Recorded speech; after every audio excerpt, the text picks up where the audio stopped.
درود علی یا مظهر العجائب.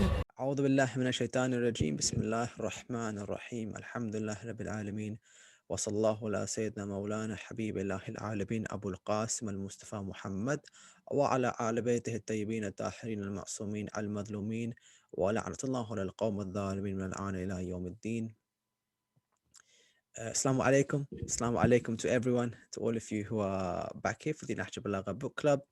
Alhamdulillah, I see all of the familiar faces and regulars in the chat. There are a few who couldn't make it, but they sent their apologies. So for those of you who are here, salam to all of you. Thank you so much for being here. And I'm very excited for today's discussion, inshallah. As we dive back into the Nahjal Balagha and we pay specific attention to our topic, which is how can each and every single one of us use this book to strengthen ourselves as decision makers? And when it comes to choosing between right and wrong in our own lives, how can we use Nahjal Balagha to help discern between what is the right thing for me to do and what is the wrong thing for me to do? Now, we had a really good foundation, I think, last week, in which we established that we believe, using Nahjal Balagha, using our sources, that the center of the human being and the thing which is what is responsible for our decision making is our heart. And it's the heart which contains within it different qualities which we have, which has been created with different impulses, but which, when the heart is conquered by one force, that force controls the actions of the person. And we said that in the heart, a person can either have shahwat, desires, and love of dunya dominate the heart, or they can have the light of Allah, the guidance He has given, the Ahlul Bayt, which govern the heart, or his or her heart is somewhere in between these two things. And I think many of us feel this way, that I'm sometimes pulled towards one, sometimes pulled towards the other, and I want to be more consistently on the side of light than the side of darkness.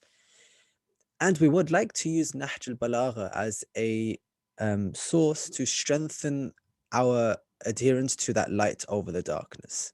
We think it's possible.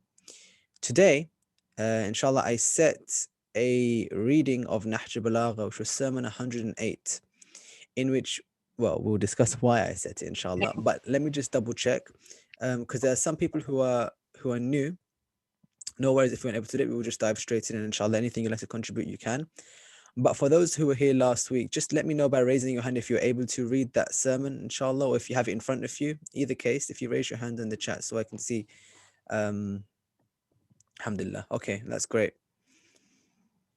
Good. That's super helpful, just so that I can link back to the text. But those of you who've not maybe read it or had a chance, or those of you who had, please, you can open and read alongside Sermon 108 of Nahjal Balagha.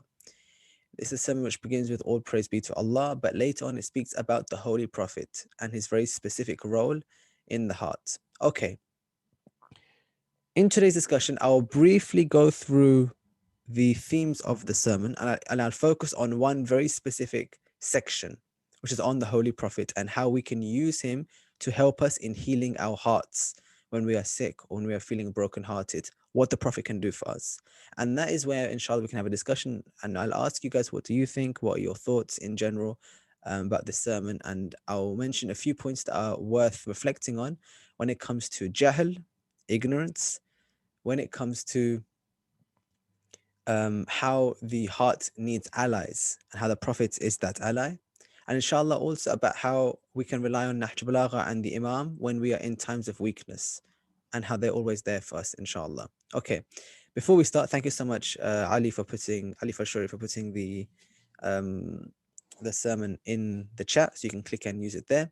Before we start, is there anyone who had any questions about the sermon in general that you were not sure, or you would like to mention that maybe there were any issues you had in accessing or reading it? Is there anything anyone wants to add about any problems before we dive straight in? There'll be chances to mention your thoughts, but were there any issues with the sermon, or it was okay? It was all right, yeah? It wasn't too long, it wasn't too difficult, I don't think.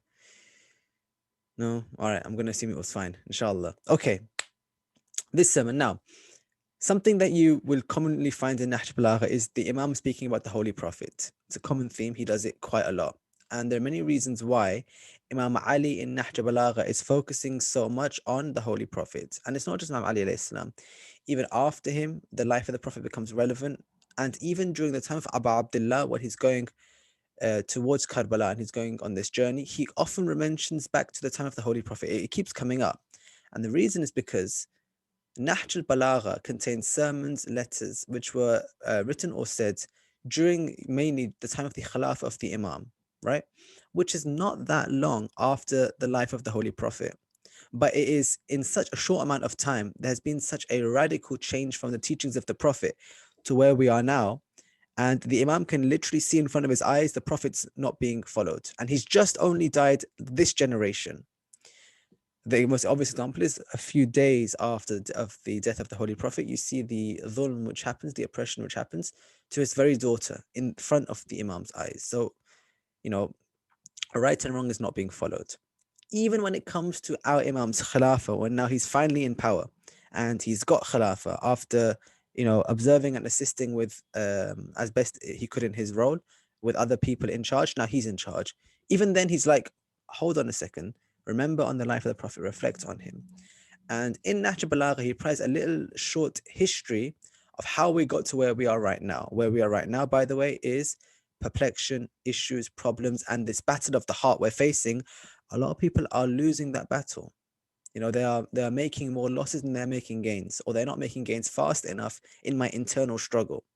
So the Imam has a very helpful history, and I'll go through just a couple of sermons to get us up to speed about how it is that we got to where we are now. Now, in Sermon 2 of Nahjal Balagha, because he mentions it in different places, he gives a little history about how Allah chose prophets. In fact, actually, we'll go back to Sermon 1 and then Sermon 2. In Sermon 1, all of you know, we looked at it 2 weeks ago, the creation of the creation of the world, who is Allah, what his qualities, Alhamdulillah, la yablughu middatul qa'ilun. All praise be to that Allah who's, we cannot count how much his blessings are.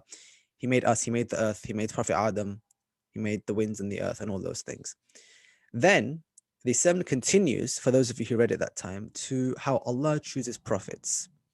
And what comes up is that over the course of time, the Imam says, people made an ahad, a promise with Allah, that they will follow him, they will accept him, they will not follow shaitan, they will not follow Iblis. But over time, they neglected this. They neglected to follow Allah. And in that internal battle, they started losing. And by which I mean, they placed other than Allah inside their hearts. As this happened, the Imam says, in the course of time, many people perverted Allah's ahad with him and ignored his position, and they took competitors alongside him. Shaitan turned them away from him. In that climate, they were not responding to Allah's call. As this happened around the earth at that time, where individual communities were leaving behind Allah, whereas before they were with him, Allah recognized that this ahad had been broken. This promise had been broken, which he had made with all of Bani Adam. For this reason, he says that in this way, ages passed by, times rolled on, fathers passed away, and sons took their places until Allah decided to send Muhammad, implying that before this, Allah kept sending prophets and they kept being ignored. Sending prophets being ignored. There's a common theme that we find in the Quran as well. And then the Holy Prophet has been sent. At the time when the Prophet was sent is the time of Jahiliyyah, time of ignorance, as it's known. And we'll go through this a little bit later as well.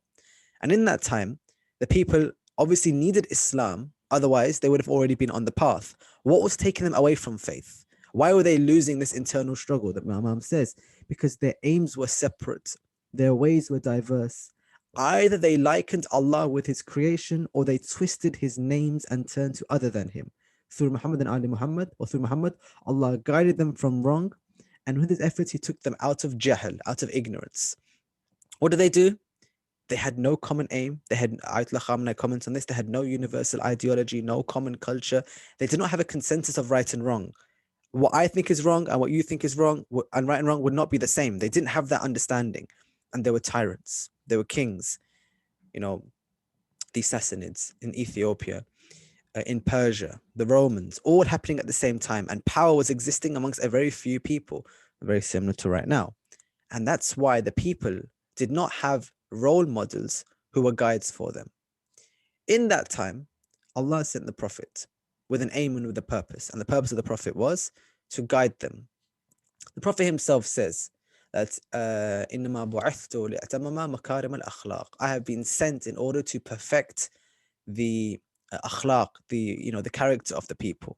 I'm here to make you better. I'm here for your growth. In another place, we say, the Prophet is sent to Zakiyah. He's been sent to purify the self. And he's brought a book with him to help that journey. And that same book of the Quran, which the Prophet brings, is his tool to purify us and to improve our hearts. Quran mentions, قَدْ أَفْلَحَ مَنْ زَكَّاهَا. The one who is successful is the one who purifies themselves. And you know that moral decision-making heart that we have, they are actually winning in that battle. Okay. Allah sends the Prophet. In Nahjal Balagha, the Imam mentions different things about the Prophet to encourage us to go back to his teachings.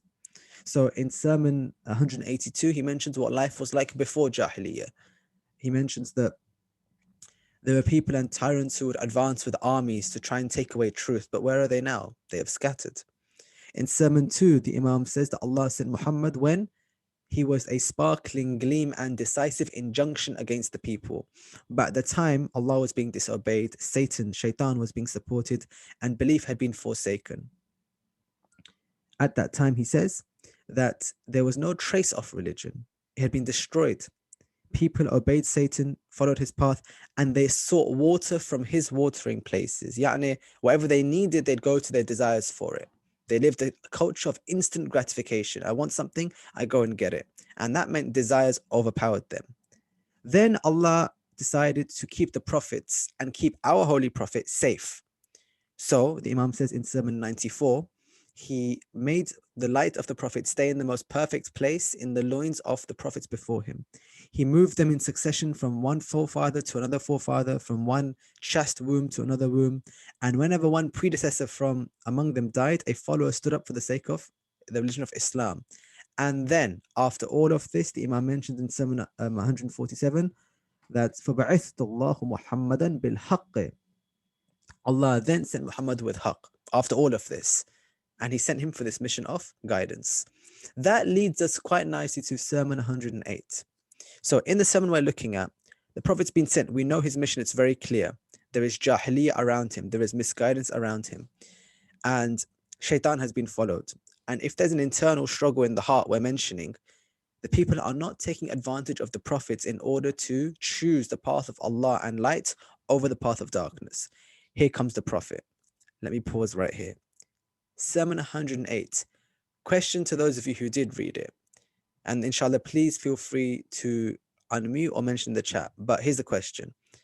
If we're looking at the heart and the heart as the center of moral decision making, why do you think we chose this sermon to continue our discussion? So what is it about this sermon of 108 in which we think we can gain something of value in our aim, which is to win this internal battle and to purify ourselves and to make the heart a more, stronger source of moral decision making? Why sermon 108? If anyone who read that sermon, what do you think is the benefit of this sermon for our discussion? Please feel free to chat or to unmute or raise your hand, wherever you feel comfortable, or just to speak. I have no problem. But what do we get from this sermon in this aim of ours, inshallah?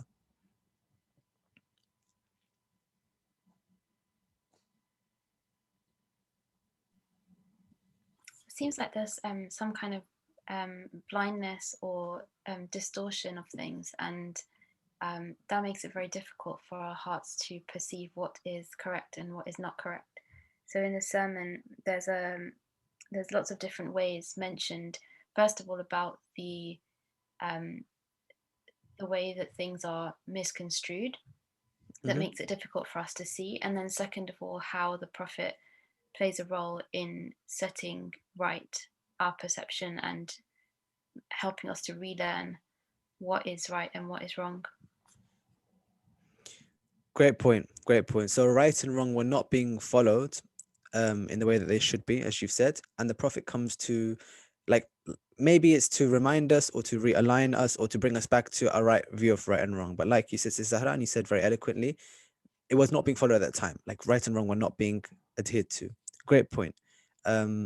Is anyone else would like to comment on anything? I'm just reading a chat now. If you'd like to unmute, you can feel free, but I'm going to read this chat. The Prophet was like a healer to our heart. Bryce Sayed. Yeah, that's right. That is right. something goes wrong. At some point, our hearts need to be healed. Either we become heartbroken, we become sad, or we become lost on this journey. And like Sister Zahra said, we just don't know what right and wrong is anymore. There becomes a hayra, a perplexity. And the Prophet comes to heal our hearts. I'm going to go into that section in a lot of detail, inshallah. So thank you to say, thank you, Zahra. Any other points? What do we gain from this sermon just by reading it in our own personal journeys? Any other comments? Anyone want to add anything?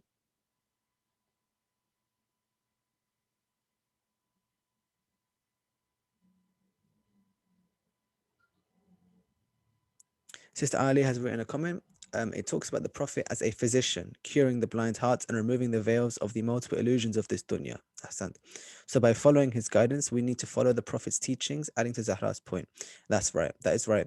The thing that you introduced new to Zahra's point is the idea of curing and removing veils, because this dunya has a quality of deceiving and being deceptive.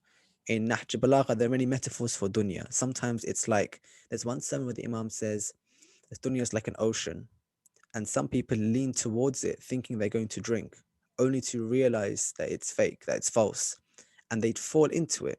And he says in that sermon, I don't have the reference, but I'll bring it later, inshallah, that the ropes of death drag from them from their neck down and down into the depths of this ocean until they are thoroughly choked by it. And he says that once they're in the situation, they find that it was no value to them. And then the Imam says, I have seen generation after generation fall for this trap. So like you're mentioning, Sister Alia, it is an illusion of this dunya. That's something which should be followed. And it's these veils which the Imam removes. And somewhere, we believe that to be true in our hearts. Like we internalize the illusions. We reinforce them in ourselves.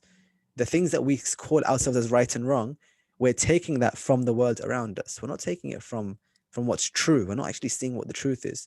So like you mentioned, the Prophet comes to cure that malady in the hearts. Ahsan, Sister Alia. And also to Sister Zara, because you built on her point. Anyone else want to add anything about what you thought from this sermon and why we turn to it in our journey? These are some great points. With anyone want to add before we move on?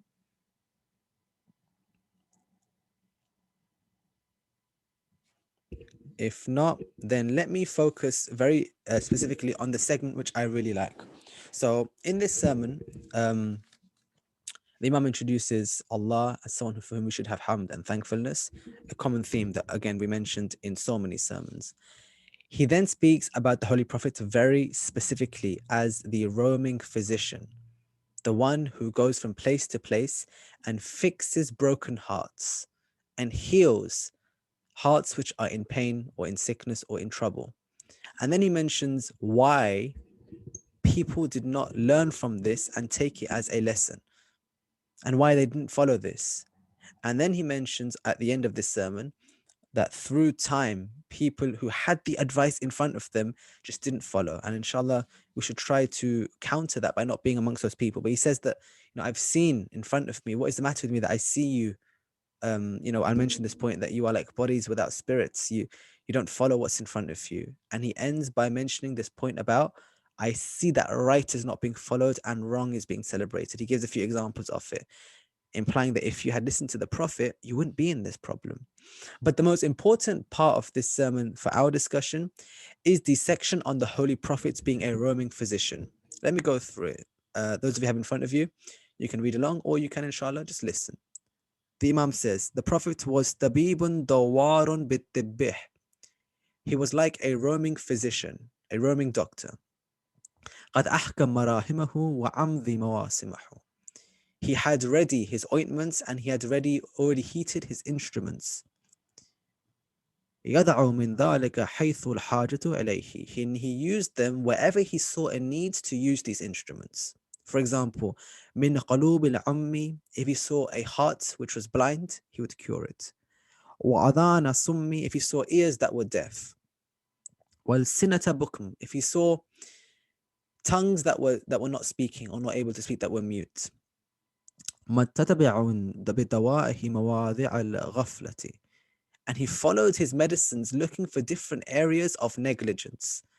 مواطن الحيرة, and he found different places of perplexity. So let's pause for a second. There's two more sections, but I'll pause just for a moment. This is so beautiful, by the way, like this metaphor. The Prophet is just a doctor who roams from place to place. He's a doctor, he's a physician. He is a tabib dawarun bitibbih. He's a tabib, a doctor, but not the kind who you have to go to when you are ill. He's the one who roams and he goes to find those who are sick. And he goes from place to place looking and advising and diagnosing. We have to go to the doctor if we have an issue. And this has been the case for a long time. Previously, there was the idea of mobile or roaming physicians who would go to a place where they had been called, where someone was too sick to move or too sick to realize they have to go to the hospital. The Prophet's one level further. He goes to those people who don't even know that they are sick, because the types of illnesses he's diagnosing are the blindness of the heart, where the heart doesn't know that it's blind, or the deafness of the tongue, or the muteness of the tongue, the deafness of the ears. Like we don't even know that we're not using our senses. And here comes a prophet who we didn't even ask for in this way to offer to us marahim and mawasima. Marahim meaning ointments, which are already ready for that particular illness. The word marahim means an ointment, like a type of cream or oil in different ways, but which is made for a very specific purpose and heated for the reason for the illness. Like the Prophet knows how precisely we're in pain, to know exactly how much we need of this faith and of guidance. And similarly, he has mawasima. Mawasima are like instruments and tools. So if you see a doctor who carries with him equipment, some of you might actually be a doctor, so I don't want to mention genuine equipment, but like, stethoscopes and vials and test tubes and the kind of things which are needed for different types of tests. He has it with him. But he has it with him in terms of his akhlaq, his adab, and a book which contains in it whatever is needed to guide. And he becomes the instrument. His words, his actions, and even his silence are the instrument. What are we then? If we follow the metaphor, we are those people who have qulubin ummi. Sometimes our hearts become blind. Sometimes we think we know what is good for us, and our heart pulls us towards different things, but we don't even remember where truth was and where falsehood was. Sometimes what happens is our hearts become so blind that our tongue might say one thing, but our heart, because it has already been so mubtala for its desires, it turns towards sins. In fact, what tends to happen is that we sometimes, the blindness of the heart, which is a concept in the Quran, summun bukmun umyun, the people with deaf, dumb, and blind, we even lose sensation of the heart. We forget what it's like to love, or we forget what it's like to be loved by Allah. We forget that feeling. Even though He loves us, we just don't relate to it anymore. Or we would rather have love of this dunya than love of Allah, because it's around us and it's so easy to access. I would much rather have desires and be adored by people and, indulge myself in my pleasures around me because it's right in front of me. And I just don't want to look for Allah because that involves looking upwards, and I'd rather look at what's in front of me. So the heart becomes blind. And we read in one dua, أعوذ بك من نفس لا تشبع ومن أعوذ بك من نفس لا تشبع من قلب لا يخشى. Allah, I seek refuge in you from a heart that no longer has that, that endearing quality in it, that fear in it. It doesn't have that anymore. And there are some people in the world whose hearts become hard like stone. Read in the narrations, أو أشد قسوة, or harder than stone. And they don't even know, some of them, that they have done this to themselves by their own actions, that they have stunted and cut away the ends of the nerves of their heart. Why? Because they have chosen to love that which they shouldn't have, or they've chosen to ignore the love of the one who loves them unconditionally, who is Allah. And when this happens, the heart becomes blind. Unfortunately, we don't even realize that it's blind. That's the main issue. Sometimes you don't even know you're sick, because it might take a specialist to spot a very specific type of symptom in you. For example, of hypocrisy, that we might not know that we're hypocrites until we genuinely reflect. Sometimes you need to go through extensive testing to know exactly where the issue is in you. And here comes a prophet who doesn't ask for anything in return and is willing to at least help in identifying why I'm sad or why I have an issue or why I'm in trouble, why I'm in pain. He's willing to do that for me. قُلْ لَا أَسْأَلُكُمْ عَلَيْهِ مِنْ أَجْرٍ إِلَّا الْمَوَدَّةَ فِي الْقُرْبَى. He says, I don't want anything back from you except love for my family. He doesn't want payment. He's a very free type of physician who is roaming around. طبيب دوار بالطب. He just roams from place to place and tries to help. So sometimes he finds hearts which are not loving or are not seeing. Other times he finds وَعَذَانَ سُمِّ. He finds ears that are not listening. So similarly, just like my heart might not be working in the way it does for me, sometimes my ears just don't listen to that which they should listen to. Or even when, this is even worse than me listening to that people I shouldn't listen to or sounds which take me away from God. Worse than that is if I am listening to the right people, but I am deaf to them. So I am listening to Quran, I am, listening to wisdom and guidance, I'm reading Nahjal Balagha, I'm doing like all these things, but it's not having an effect on me. Because there is an issue in me, not in what I'm listening to. There's an issue in my ears. If my mic was to just stop right now and please, please, please, let's hope it doesn't happen because it would be very problematic. But if it was to stop for a second, there'd be no issue with any of you. It'd be the issue with my implement of making noise. It would not be your fault. It would be internal. Similarly, if my audio system just stopped for a second, one of you is talking, there's no issue in you. There's an issue in my ability to hear you. It's in me. And sometimes we need to internalize and take responsibility for why we have not achieved success in a certain way. Ya ayyuhalladhina amanu alaykum anfusakum. Responsible for yourselves. It's been said very clearly to us. Take responsibility for your inner self, for your nafs. If it's true that success is in purification, seek that success. But of course, we just don't listen sometimes. And we'll come to that issue a bit more if you have any questions. Bookman, and our tongues, our lisan, lisanati meaning your tongues, are just not speaking, they're mute. So this could mean internally and externally. Internally, it means that I'm not telling myself what I should be following. I become silent to myself. Maybe I give advice to others and I guide others, but I don't guide myself. This is another malady, another sickness that we could have in ourselves, that I'm harsher to others than myself. Whereas the hadith say, the mu'min, the believer, is lenient with others and harsh to themselves. Like we give each other benefit of the doubt that I'll give you like 99 reasons why you might do something that could be considered wrong. And I'll guide you and I'll do amal ma'roof, I'll encourage you, but like I'm not thinking bad of you because I don't know. But to myself, even the smallest chance that I could be going astray, I'll be harsh with myself.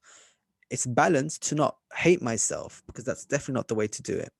But I will not just allow myself to get away with things that no one else knows about. I know that I did wrong. And that's enough. It's enough that I know. And it's external in that our tongues become silent when it comes to teaching others, when it comes to standing for the oppressed. Those are musta'adaf we looked at last week, those who are weak, that they are in suffering, and I was just silent to their oppression because it wasn't me and it's not my family. No, it is you. The Prophet says you are part of the same self. You are this ummah is one organism. When one part feels pain or is hurt, when one part is injured, the whole entity feels pain. So if you hurt a finger, you vocalize the with your tongue. So when my community is hurt, why do I not speak out for them? So our tongues become blind. In all these situations, our Holy Prophet is مُتَتَبِّعًا بِدَوَائِهِ مَوَاضِعَ الْغَفْلَةِ. He followed with his medicines. He just followed them, carrying his medicines with him, looking for where there is ghafla, where is their negligence, where is the religion not being followed. Let me teach them. And مَوَاطِنًا حَيْرَةً or hayra. He found different places where we were in perplexity, where we had hayra, where we didn't know what was right and wrong anymore, like Sister Zahra mentioned. Like we just couldn't remember or couldn't figure it out. Here comes a prophet to teach us and to remind us. Let me just pause here for a second. When reading that section, did any of you have any thoughts or listening to it right now? And more than that, I'll ask a specific question if you're interested. What do we learn about the character of the prophet by the way the Imam describes him? who is the Holy Prophet and what do we learn about the way he is by this section? So what do you guys think about that passage when reading it and hearing about it right now? And what do you know about, what do we learn about the Prophet by listening? Does anyone have anything they'd like to add?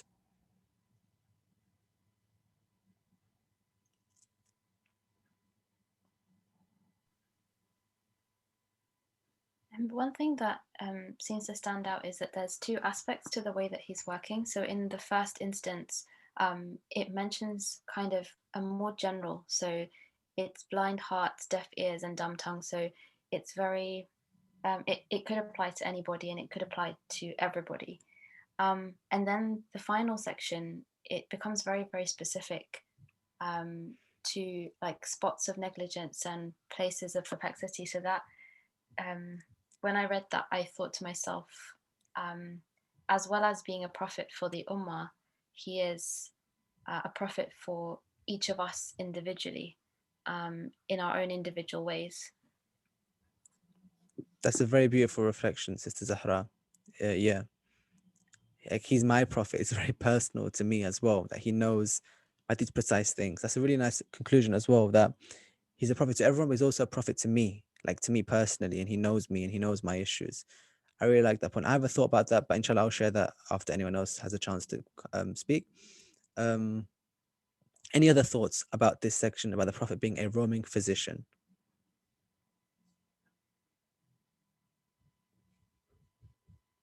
Feel free to unmute like Sister just did, or you can use the chat to write, or you can raise your hand if you'd like me to ask you to speak, or you can just talk really. So the question, Sister Zahra, was about what do we learn about the Holy Prophet by this section? So you mentioned what we learn about ourselves, which is actually very true. But what kind of person is the Prophet that he walks around trying to heal people? Like, who is this person in the eyes of Imam Ali alayhi salam? What do we learn about him?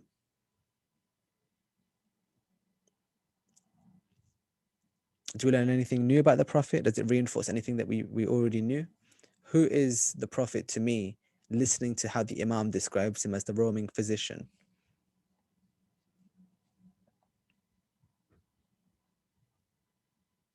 Yes, I think that he definitely wants to help us, and he wants to make us the best version of ourselves, sort of like just like a doctor sort of improves you and gets your health back up. It's the same way. He just wants our spirituality and everything just to improve and reach its peak. Definitely it's realizing your potential, and that's simply to Zahra's point, in that he knows you, so he knows what your potential is. In the same way a doctor knows exactly what the issue is and knows the potential of you to heal, the Prophet knows when our hearts are not following truth. He can tell.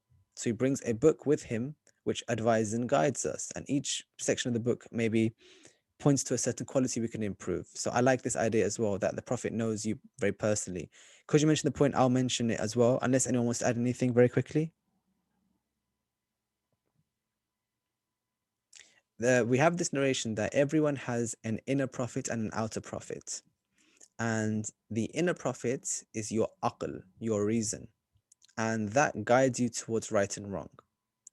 The reason why we believe this is because we have this principle in our usul, which is husn wa qub aqli, that right and wrong are rationally known. It's a foundational principle which helps us a lot in determining rulings, that we, even if we don't have a hadith to know what's right and wrong, or we don't have a Quranic verse, at least in our fitrah we can know what is good and bad. We can know what is right and wrong, because like we can tell. We don't need necessarily advice to know what's right and wrong. But sometimes we can forget, and sometimes we cannot be sure.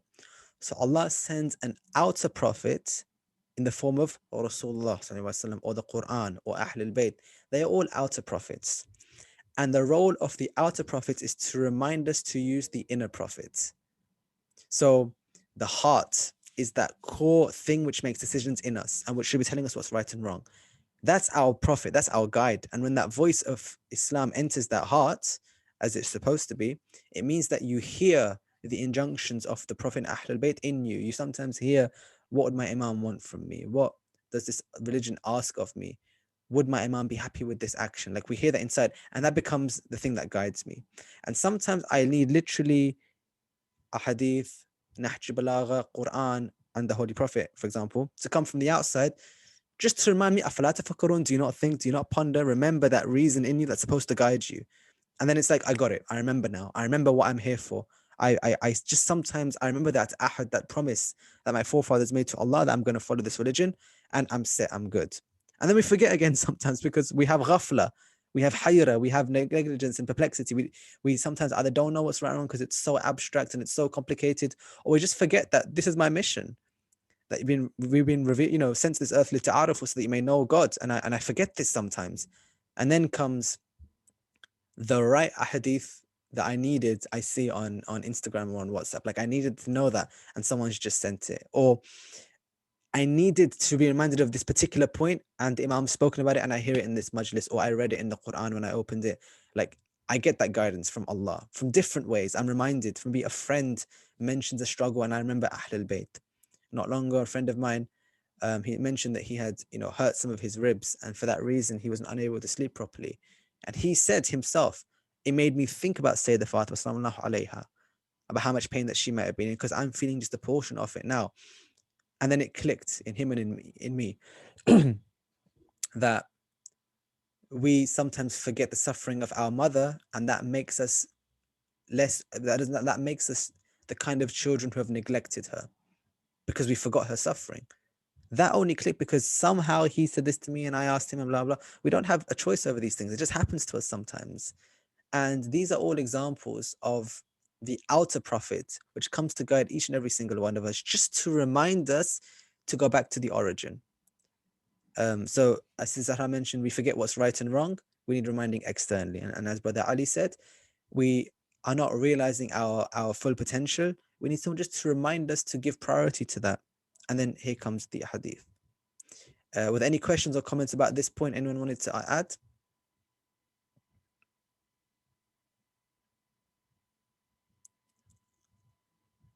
So on the point of not knowing what's right and wrong, which came up in earlier, we have this interesting view in Islam that you should know what's right and wrong. You should follow it without being prompted or taught to it. You should just know. And one of the most foundational things in Islam is that purification of the self and just being moral, like being a moral decision maker, which is what we're looking at. That's a really important part of Islam. The Prophet, of course, said that I've been sent so that I will, help you purify yourselves. There's a very particular narration that I really like, which helps us remind about this. He says, the Prophet says, أكثر ما ترجو به أمي الجنة تقوى الله بحسن الخلق. Yeah, that my ummah will enter paradise mainly because they had good morals. أكثر, the main reason why my people are going to heaven, it's not because they read lots of Quran or they prayed many hours. No, it's because they had husnul khulq. They had just good moral conduct. That's the main reason why they're going to heaven. And Imam Ali Nahjal Balagha has a couple of examples of this as well. Actually, I'll go through them next week, the rest of those examples, because it's linked to a different sermon, where the most fundamental sign of your Islam is how good you are to one another, how kind you are, and your adab, your ethics. But in this sermon, the main problem is people just didn't follow this. And when the Imam continues, he says that they, the people, did not take light from the light of wisdom, nor do they produce a flame from the flint of sparkling knowledge. That's ilm, which we're supposed to prioritize. They just didn't follow it. Or in other words, this doctor came to them trying to heal them, and they didn't allow that doctor to diagnose them properly, or they just didn't follow the instructions of that doctor. So in this matter, they are like كالأنعام الصاعمة والصخور القاسية. They are like a grazing cattle, or they have become like hard stones. They become hard like this because they just don't have that softness of the heart anymore. Nevertheless, he says, now hidden things have become clear for those who perceive, and right and wrong has become clear for the wanderer. The approaching moment has raised the veils from its face, and signs have appeared for those who search for them. There is hope. For the one who is going to accept this challenge of purifying the self and using the Ahlul Bayt, there is hope for all of us. And the hope the Imam is saying is, Now the truth has been made clear for you. You can see who the Prophet is, the healer of the hearts. You can see what this religion is, something to improve your akhlaq. You can see what my role is, just to remind you. And you can start fitting everything in its proper place and seeing how it all connects together. And everything is working together for you, so that you will chase perfection, because قَدْ أَفْلَحَ مَنْ زَكَّاهَا. Success, actual success, is in the one man zakaha, who purifies themselves. وَبَعْثُ الرَّسُولِ زَكِيهِ. And the Prophet has been لِزَكِيهِمْ. The Prophet has been sent for this reason, to give you that perfection of the self, to make your heart that strong thing. Some people see it, not everyone. But the Imam continues, because when he looks around him to like demonstrate this, the people are just simply not at the level that he needs of them. مَا لِي أَرَاكُمْ أَشْبَاحًا بِلَا أَرْوَاحٍ. What is the matter with me? That I see you people as that you are bodies without spirits. وَأَرْوَاحًا بِلَا أَشْبَاحٍ. Or you are spirits, but I don't see any bodies within you. وَنُسَّكًا بِلَا صَلَاحٍ. You are devotees, but you don't have any good deeds. وَتُجَّارٌ بِلَا أَرْبَاحٍ. You are traders and business people, but I don't see any profits in you. وَأَيْقَاظًا تَوْمًا. You are awake, but you're awake, but you're sleeping. وَشَحُودًا غُيِّبًا. You are present, but you are unseen. وَنَاظِرَةً عُمْيًا. You are seeing, but you are blind. وَسَامِعَةً صُمًّا. You are deaf, and still you are speaking. وَنَاطِقَةً بُكْمًا. And you speak, but you are dumb. Like, you're not following the exact thing I have mentioned to you one passage earlier. Mali. When he says Mali, you're like, what is the matter with me? I can imagine the Imam just while speaking, just like saying all these beautiful things. The Prophet is this guiding teacher, and some people are going to take advantage. And I can imagine him just looking around going, Mali, what's the matter with me? That I just see you as you are just spirits and no bodies, meaning you don't have that, you've not connected these things together yet. Or your bodies but no spirits. You act and you walk around, but you don't do actions with presence and with knowledge. And some of you are devotees, you are nusakin, but there's no salah, there's no actual good deeds in you, like real good deeds, which were for Allah. I don't see them around you. You are tujar, you're business people who traded, but there is no profit in you. I don't see what you have gained in this trade. The Imam says in Nahjal Balagha, let me find the exact saying about this point, because the idea of being a trader obviously comes up quite a lot. There's a sermon of the Imam. I was going to go through it next week, but I'll go through it now, in which the Imam mentions that even if you are a trader in this world, like if that's the way you're going to view these things, then at least prioritize and give focus to the thing that you are trying to trade. I can't find it right now, but I'll go through it another time. If I can paraphrase and not go for the Arabic, the Imam says that even if you know the famous narration of there's some people who they worship Allah like the business people, and some people worship Allah like the slave. The business people, they just want heaven, and the slaves just fear death, but worship Allah as the one who's free, the free man. It's a similar version of that narration, but in which he concludes that even if you are worshiping Allah as a business person for heaven, for that sake, at least gain the thing that you want, at least get the profit, like profit with an F, not with a PH, like gain the thing that you needed. But here he's saying, I look around you and I see you as tujaran, as your business people, but I don't see what you have gained in this deal. Even if you're worshipping God the wrong way, did you gain anything in the process? As Imam Hussein says in Dua Arafah, the one who missed you, the one who found you, what did they lose? But the one who lost you, what did they find?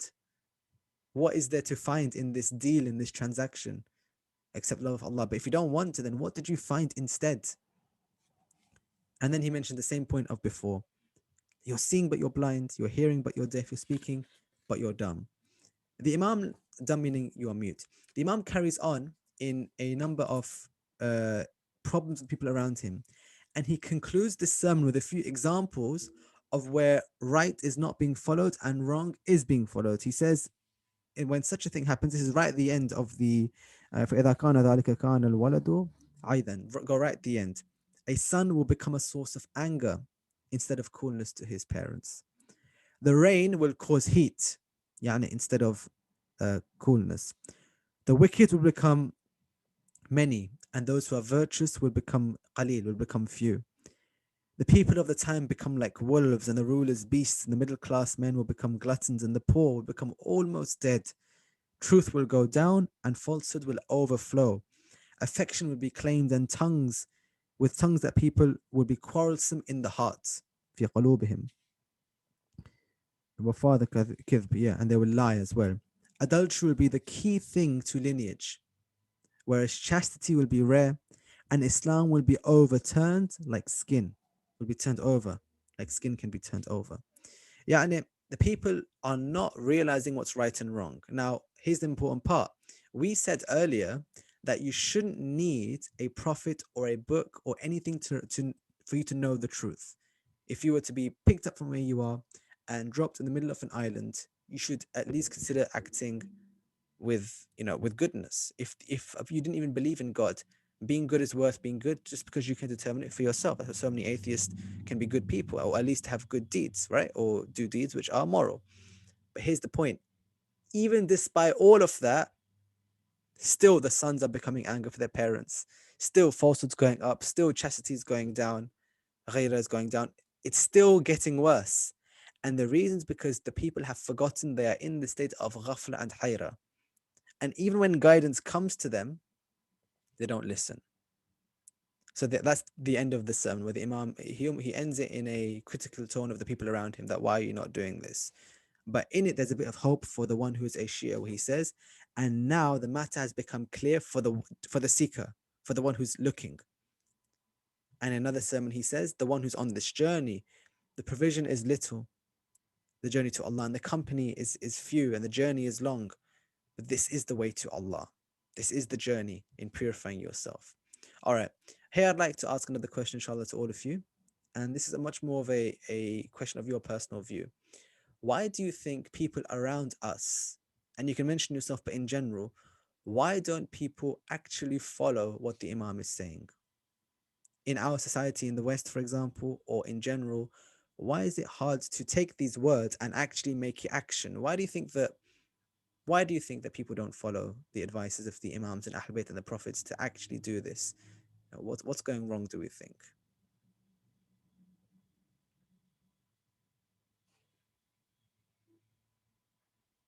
I realized I just said 5 questions in once. The question is, why are people not following the advice from Ahl Bayt and Quran to purify the self? What is getting in the way in the West and the way we live, and stopping us from appreciating this really? Anyone got any thoughts they want to add?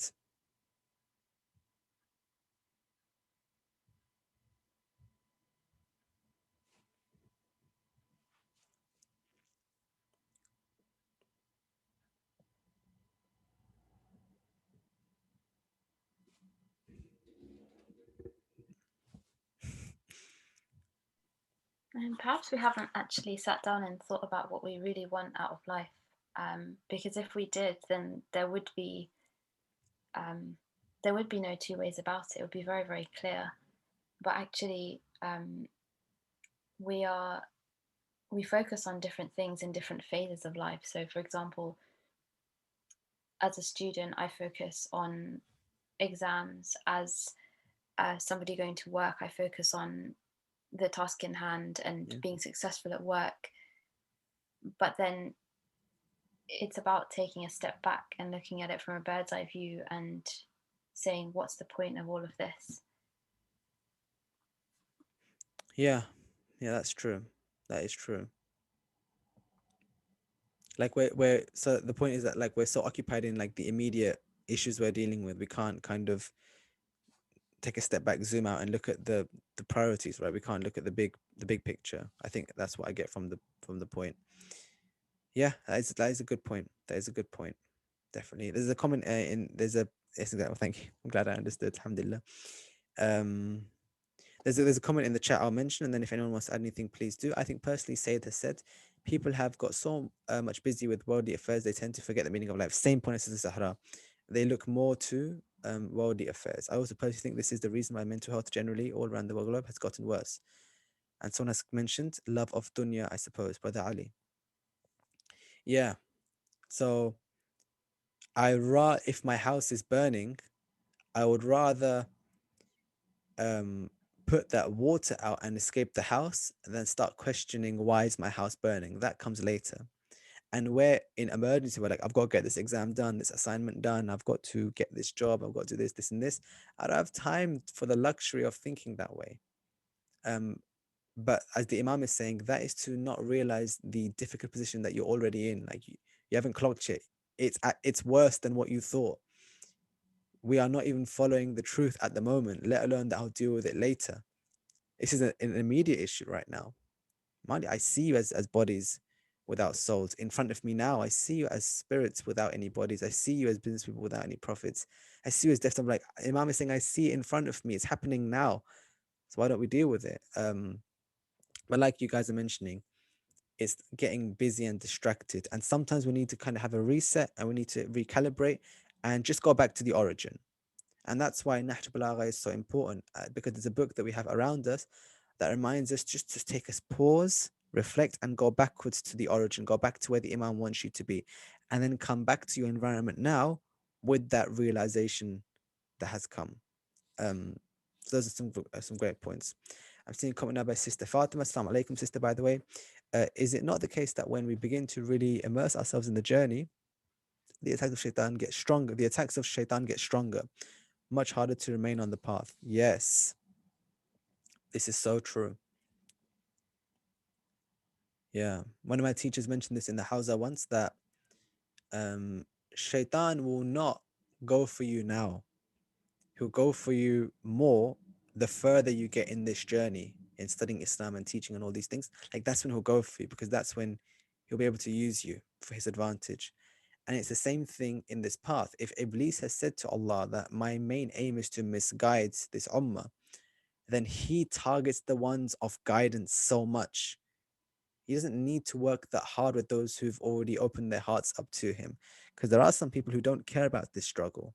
And they'll just say, I want my desires, I want this dunya. And they'll say it and they'll believe it. We, at least in our tongues, can say we want Allah, even if we find it hard to do. I mean, we know it's a struggle. Even if we're losing, we know it's a struggle. Some people are not like that. But as you've mentioned, Sister Fatima, there are some people, meaning us, that the further we can get in this journey, the harder it becomes to stay on the journey, because Iblis changes our intentions, attacks our motivations, and makes it harder to stay. I agree. But I also think that the further you go on this journey, the more provision you have built up in terms of your proximity to Allah, like you're closer to God now. So right now, for example, I can talk about myself, I can see some of the veils in front of me that I have placed between me and God.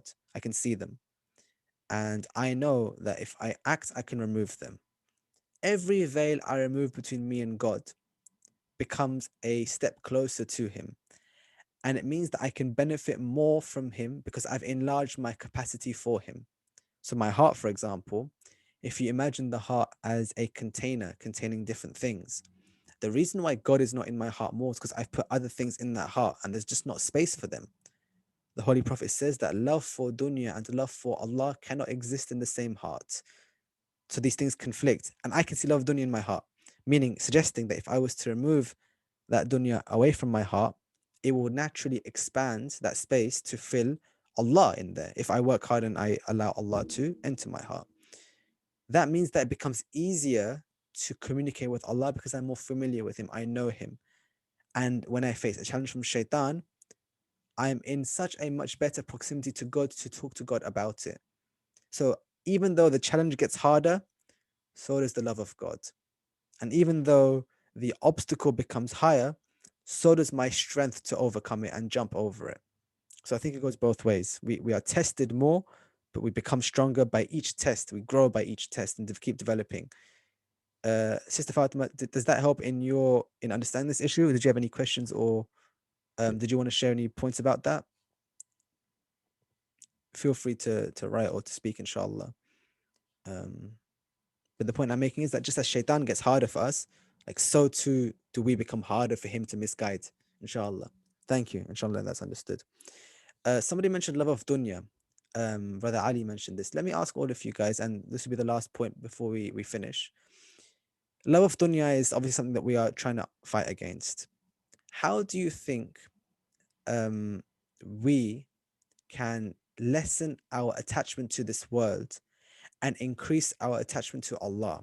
Has anyone got any advice or guidance that they think is useful? What is a practical way that all of us, inshallah, can at least go one step away from loving this world and one step towards loving Allah? Anyone got any ideas or suggestions or advice for the group that maybe something that works for you or you think is a promising place to search? I did it again. I mentioned 5 questions in one go. Okay, the actual question is, how can we lessen love for dunya practically and increase love for Allah? Any advice for doing that?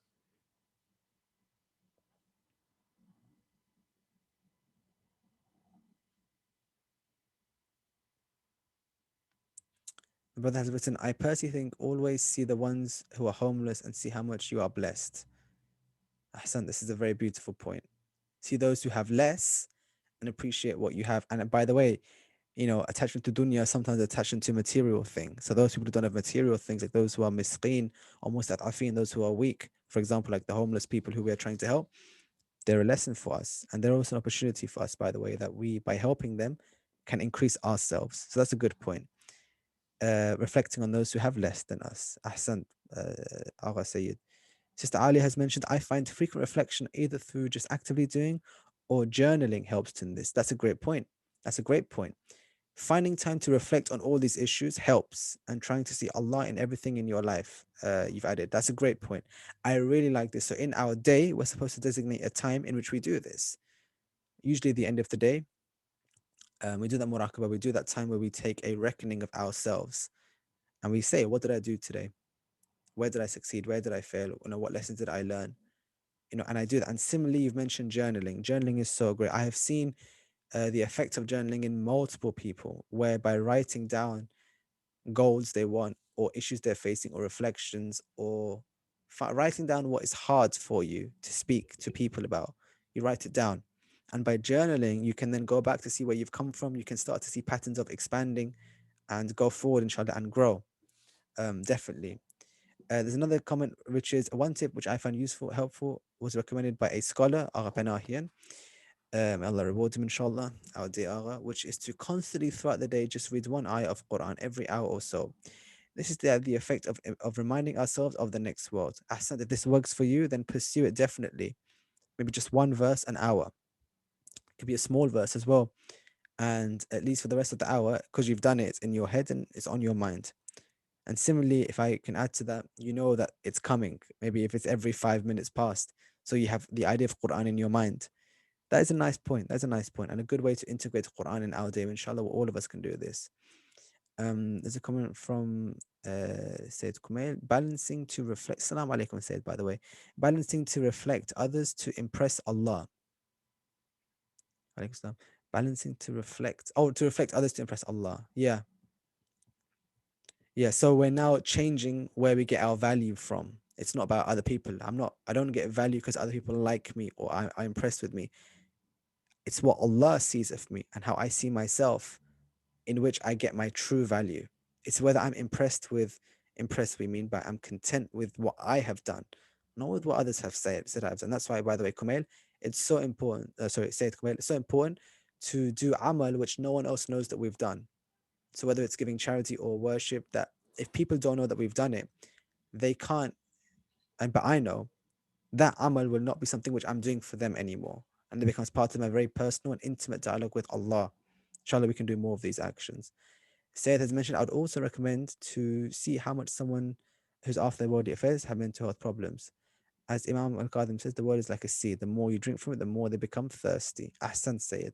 And the last metaphor of Imam Al-Qadim, that the world is like a sea. The more you drink, the more you become thirsty. Ahlul Bayt keep mentioning this point, that the more you taste it a little bit, the more that you want it more. And the less it does for you as well. When someone has an addiction, you find that when they first start with a substance which they might which they might find attractive, it might have a big impact. They might feel, very high or drunk, but that means their tolerance increases, and the next time when they need it more, it does less for them.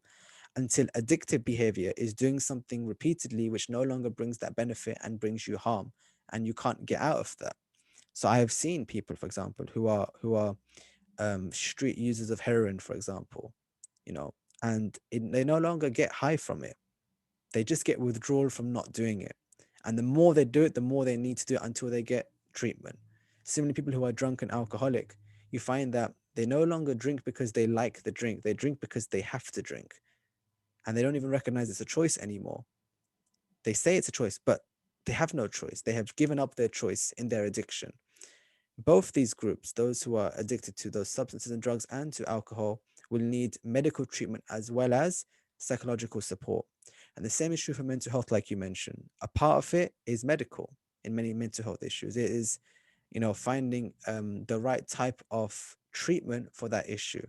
And part of it is psychological. It is talking and sharing and growing and developing. But part of it is getting treatment from the right places.